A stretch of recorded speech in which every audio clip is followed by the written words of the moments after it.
everyone. Today we are going to discuss the poem Keeping Quiet by Pablo Neruda.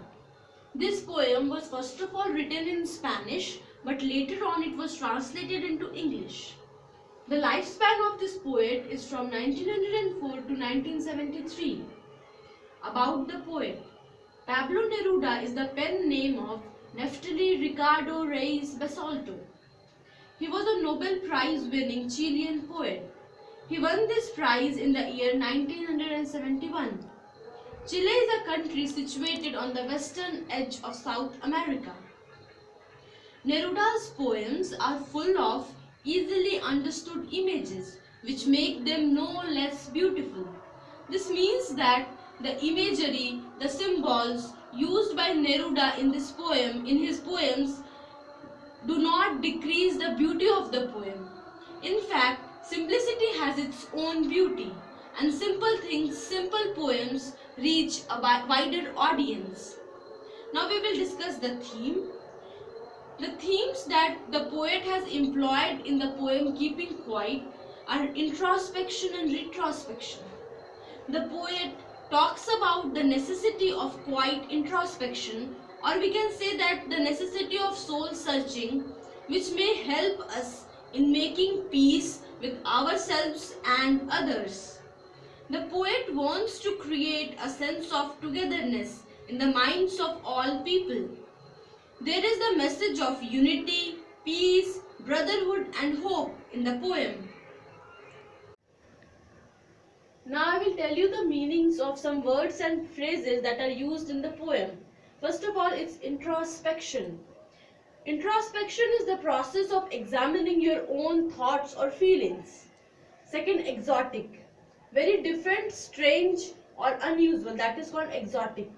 Third, it's have no truck with something. This is an idiom. This means that to have nothing to do with something.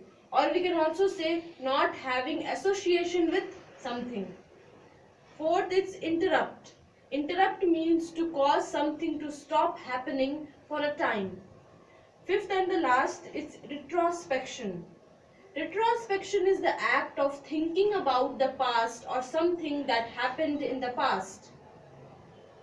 Now I will tell you about alliteration. Of course, alliteration is a figure of speech, and alliteration has been used in this poem.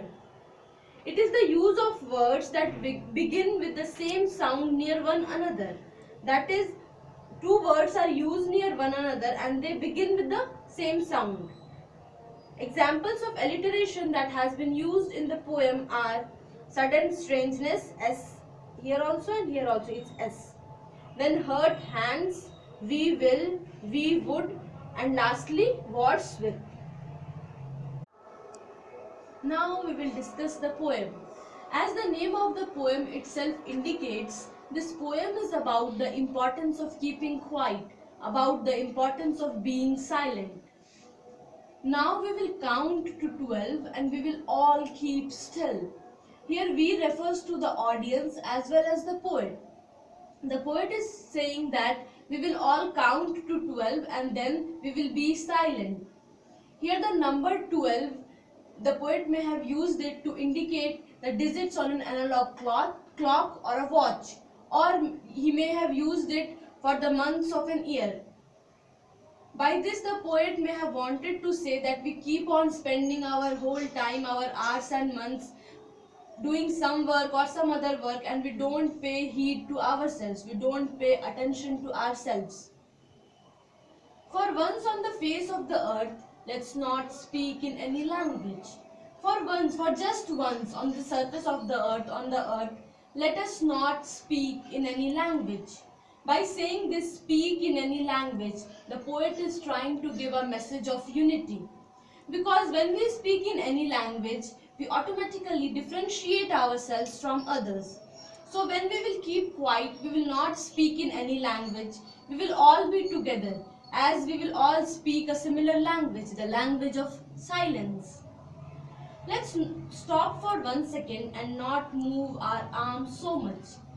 By these lines, the poet is saying that we don't only have to keep our mouths shut, but also we don't have to move our limbs. We also have to keep our body silent. We don't have to move our body, and then we have to stop for 1 second for some time only. It would be an exotic moment without rush, without engines. Then here a question arises, what would be an exotic moment? Of course, this moment of silence, when we would not speak anything, when we will not move our body, when we will be completely silent, this would be an exotic moment. Means it would be an unusual moment because we don't often be silent. We keep on doing some work or some other work, and here when we will become silent, then this moment would be an strange moment, but at the same time it would be an attractive moment. It would be a moment when there will be no rush, when there would be no sounds of engines, means there would be no noise. We would all be together in a sudden strangeness. This would be a strange moment. This moment of silence would be a strange moment because we all will be together, because we all will feel the same thing, the strange feeling of being silent. Fishermen in the cold sea would not harm whales. The fishermen who go to catch whales, they kill them, but when there will be a moment of silence, when they would not speak anything, when they would not move their arms, then they would not harm the whales. By these lines, the poet is trying to say that, is trying to give a message of non-violence, that when this moment of silence will come, then all the creatures who harm natural beings, who harm other creatures on earth for their own selfish interest, would stop, and this would be a moment of non-violence. And the man gathering salt would look at his hurt hands. This is a symbol. This is a symbol by which the poet is trying to say that all of us keep on doing some work or some other work for ourselves or for our masters, and we don't pay attention to ourselves, to our body, to our soul. And when we would be silent, we would do introspection, then we would understand that all the work that we have been doing all these while have hurt us a lot, have given us a lot of loss.